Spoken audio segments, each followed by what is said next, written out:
गहन कथा नारायण मिश्र चैनल आउ एक नूतन अध्याय को विज्ञान श्रोता और दर्शक मान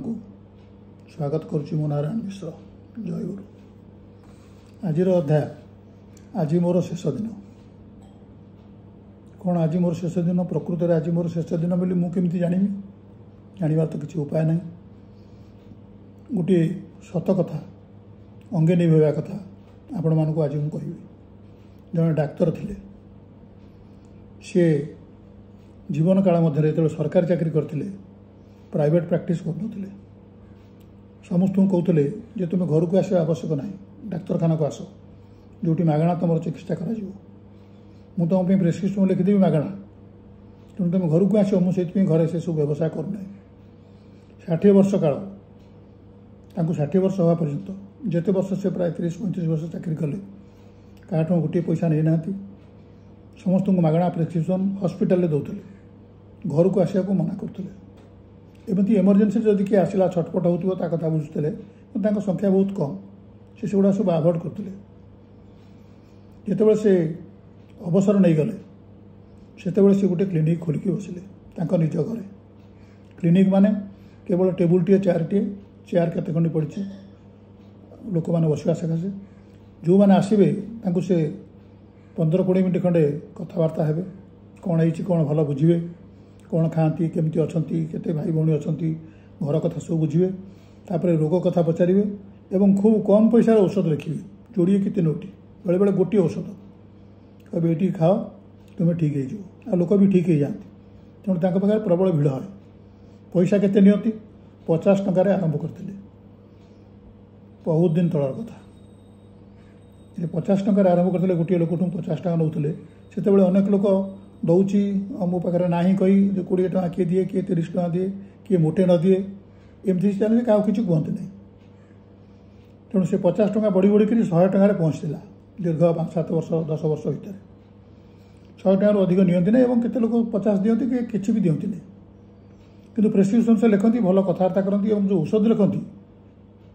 से लोक भल हाँ खूब कम दाम औषध। से डाक्तर सहित मोर कि घनिष्ठ संपर्क थिला। एमती कथबार्ता भल मंदे लेखा लेखि पढ़ार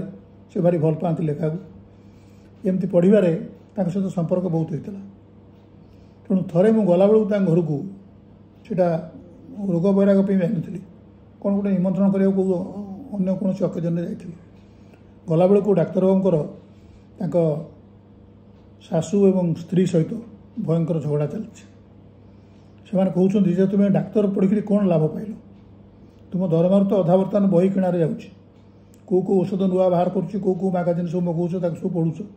लोक औषध सब लिखुच पैसा भी किसी नौन समस्ते 500 टका नौ तुम्हें 50 100 20 30 जी जहाँ रखुच। डाक्तर कहते जे मु तो हूँ गोटे लोक जार चलियापी कि मत पेनसन मिलूँ मो परिवार से चली जाऊँ मोर रोग बैराग जहाँ स्त्री पिलार होची मुझे चली जाऊँ मो पेनसन मो यथेष्ट कहीं नेबी लोक पैसा रोगी नहीं भोगी होगा इच्छा करूनी। यह कहते ये कली तर्क लगी से कहते आप डाक्तरी पढ़ा व्यर्थ है आपण भली लोक को ज्वाइन करवा व्यर्थ है। स्त्री कहला आप लोक को बाहा मो जीवनटा नष्ट होगा ये सब बेले मुझे पहुँचली। तेणु जो पहुँचली मुझे देखिली डाक्तर होती एकुटिया और सी होती 2 जन। तेणु 2 जन को सी पारना से चुप हो बस मुझे कौन है कहतु ना ना सी फीस ने कि डाक्तरी फीस ने कि लोक मैंने आम घर द्वार देती अच्छी से ये विषय आम कथबार्ता हो। डाक्तर मत देखी टे सपोर्ट पाईगले जहाँ हो सपक्ष कह जन लोक आसीगले मुझे आप कौन कहते डाक्तर को पचारि से कहले देखो मोर पुओ झील ना 3 पुओ 3 पुओ जाक 3 जगह चाकरी कर बाहर अच्छा बहुत भल रोजगार कर मो पैसा दरकार नहीं मुझे गोटे पैसा निएनी जी जहाँ पठाए मुझे गोटे जॉइंट अकाउंट खोली ताते रखीदी ये पासबुक थुआई देखूँ कौन केवल गोटे जगह क्रेडिट हो चलती डेबिट ना मैंने मुझे किसी ड्र कैनि मो निज घर अधा ही पड़ी कंप्लीट करने को पिला पैसा मुझे नहीं मोर जो पेनसन एरियर मिल मुझे किसी आस्ते आस्ते करुँच पैसा नेबी से भी मो निर्भर करते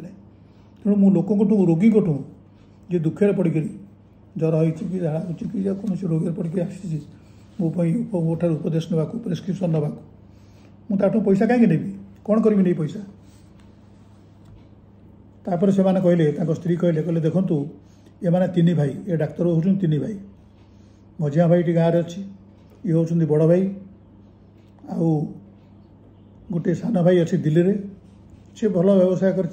चाकरी भी कर साइड बिजनेस कर भले चलुच ये किंतु भल न चलले भी ये मोटे गाँव को जीवन ना कि जमीबाड़ी विषय में मुंड पुना बापा जो तीन भाई करके जमी करदे से मझिया भाई जी गाँव में अच्छी से यही 4-5 मास तले आंक जमी खंडे आंक भाग्य जो पड़ा से बिक्री कर दी आंक दस्खत मारिक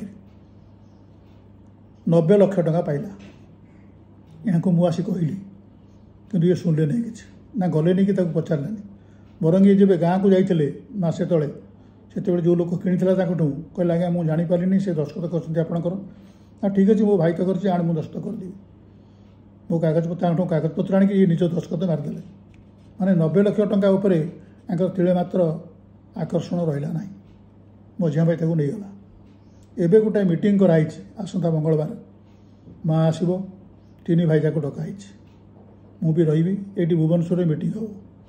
जहाँ जमीबाड़ी अच्छी सब बंटा हम जहाँ बंटा होनी आसिले मीटिंग टी है यही कि दिन तले मीटिंग होता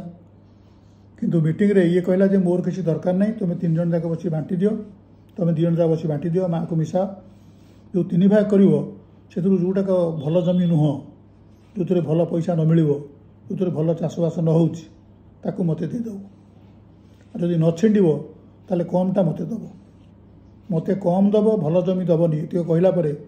से मझिया भाई कहले तू तो जमीबाड़ी सब कथा सब जाचु ना तू बांटी दे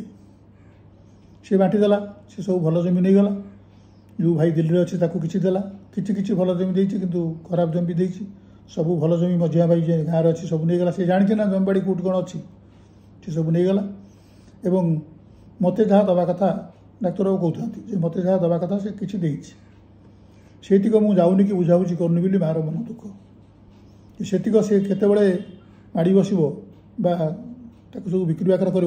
सब भाग दी जमीबाड़ी धन दान फान पाँच किंतु केतबले से निजर अख्तियार कर नब तार किसी ठिकाना ना डाक्तर बाबू कहले शुण मत से पचारा जे भाई तुम्हें जमीबाड़ी विषय किसी जाच कि मुझे ना जानी एवं जानवा को इच्छा करुँ कि मुझे ना जानी तेणु सी जमीबाड़ी सब बुझाबुझी कर मत से गोटे पैसा दिएनि ना मुझे मागेनि तेणु सी जो सबुजाक जिन बुझाबुझी करुँच से जो 90 लाख टंका नेला से विषय में कहीं मुंड पुरे सी करपारा कर बिकला बिकला खाइला खाइला मुझे कौन करता पे था पे तो दरकार करना मो पैसा से खूब खुशी अच्छा खूब आनंद अच्छा निज रोजगार पैसा ये बाप अजा संपत्ति से नवाक चाहूना तेणु मुझे आणिकी दबा से इच्छा करना मुझे इच्छा करी मुझे पचारि से माँ आ शाशु आ स्त्री गलापर मुझे सार गोटे कथा मुझे बुझीपार कि आपण केमिति ये 90 लाख टंका शुणला पर भी से दस्खतरा मारिदे से जी कि तार किणवाटा को जस्टिफाए करदे ठीक बोली कहले कि से 5 लाख 10 लाख भी आणले 90 लाख टंका आजिकल जुगे केमिति आपण से मुहर आणले नहीं आसलानी केमिति प्रकृति में कौन आपण करिसेंती कौन आपण भितर ये जिनसा कौन अच्छी डाक्तर मत डाकिक नेले दुआर मुहर गोटे साइन बोर्ड मराई से जो चौकाठ दुआर मुहता से लिखाई आज मोर शेष दिन भितर लिखाई बाहर लिखाई से गला बेले पढ़ती आसला बेले देखिए पढ़ती आज मोर शेष दिन मुझे अर्थ ना आप कहते आप आज मरवे आपड़ के सुना बंटा बंटे मुंड पुरबे कि कौट कौन जमीबाड़ी रहा मुंड पुरबे कि पुरबे ना बुझे सब जिन गाई बलद गोरू आरंभ कर सुना गणा आरंभ कर जमीबाड़ी ये सब जिन कौटी कौन रहा किए कौन नेला या बुझे कि जानते आज मुझे निश्चय मरबी जिते बड़े आज ही मरबी आज मोर शेष दिन जानला ये सब जिन करें ना मुझे ना सेटा मुझे जानी सबुदिन मुझे भावे आज मोर शेष दिन तेणु मोर कौन जिन प्रति आकर्षण ना जदि आकर्षण था मुझे 90 लाख कौन 90 कोटी होते भी मुझे मागे न जी नौ नौना जार आकर्षण अच्छी से कर जाऊ जहाँ करुच्ची नौ करू छुंचीटे भी नहीं स्वर्ग को जापर जमीबाड़ी तो बहुत दूर कथा तेणु सी कुआड़े जीव कौटी जीव कौन जन्म हम कि जन्म हम हूँ तो ये मनीष ही जन्म हो भारत वर्ष सी यही मुहूर्त गोटे सेकेंड बा ताठू कम निश्वासटा बंद हो गले ताकू डाकिबे बड़ी की उठा बड़ी काम सार पोड़ापोड़ी सार ये जुआड़े पिलाने आसते केमी आम जीवु किए टिकट कर दिन को पचारिक से तरतर हो तेणु थे आपंकर देहरु जीवात्माटी चलीगले जो शरीर रोड़ा हाँ पर्यंत लोक तरतर होते केमी जल्दी पोड़ा हो ताले आम जा भोक है कौन खाइपिया करवा और जीवा व्यवस्था करवा कुआड़े किए निज कर्म जी चली कहीं अपेक्षा करेनि जे बड़ी जी थिला जहाँ आम बड़ी कौचे ता नाटा कौन थिला सी कौन करुला कौन कौन रखी कौन कौन रखी निश्चय भावे कहीं से बांटकुंड हम से आम अधिकार अच्छी समस्ते कहे कि ता विषय आउ आलोचना हेनी किसी दिन पर्यटन कई लोक कंदाकटा करपारती कि समयक्रमे से सब भूलीजे और जो मैंने रहीगले से मैंने पुणी भावे जे आम मरबू नहीं यहाँ हूँ सब कथा से मुझे लिखी आज मोर शेष दिन आज मोर शेष दिन लिखिले भी आम मन में ये जिनस आसब कि न आसब यहाँ सन्देहजनक केबे आसबनी कारण आमर एभली शरीर हो जाइए मोह हो जाइए जीवन प्रति एवं संसार थिबा जिनस प्रति जे 90 लाख टंका छाड़ीदेवा अन्य नुह भाई को यहीटा हवा केते लोक संभव आप भावतु यह एक सत्य कथा मु डाक्तर ना कहबेनि भुवनेश्वर रोचंती एभली लोक अच्छा लोक साहाय्य करुँच फीस जी जहाँ देला नौ मैक्सिमम फीसटा हूँ 100 टंका एवं तांको रोजगार एथुरु जोटा भी करचंती जहाँ भी पाते से दिन को 700 हो 500 हो 300 हो ताको से गोटे मंदिर को दान कर दियंती कौन से अनाथ आश्रम को दान कर से पैसा घर को आनिबिनी मु रोगी की देखी जो पैसा आणुची ताको मु घर को नेबिनी या भी से करती आप भावतु जमती सूर्य गोटे मात्र सूर्य केते केते ग्रह को आलोकित करुच्ची केते केते जीव जीव जीवन थिबा कथा बुझुची ठीक सेमती किछिटा लोक किछि लोक तांको संख्या बहुत कम हो पारे बाटरे अछंती धर्म कौन जानते नीति कौन अनीति कौन जानते एवं ठीक बाटरे अछंती तांको जोगु ही आम भली दुराचारी एवं पापात्मा माने तिष्ठिकी अच्छे पृथ्वी ना पृथ्वी केवटू ध्वंस हो सारी आज ये नमस्कार आशा करे ईश्वर कृपारू आपण परिवार सदस्य मैंने भले थे भले रुहतु आपण मानक जदि वीडियो भल लगे ये लाइक करेंगे शेयर कर बंधु मान पठेबे व्हाट्सएप ग्रुप रे आ चैनल टी गहन कथा Narayan Mishra channel T subscribe करेंगे आज ये नमस्कार।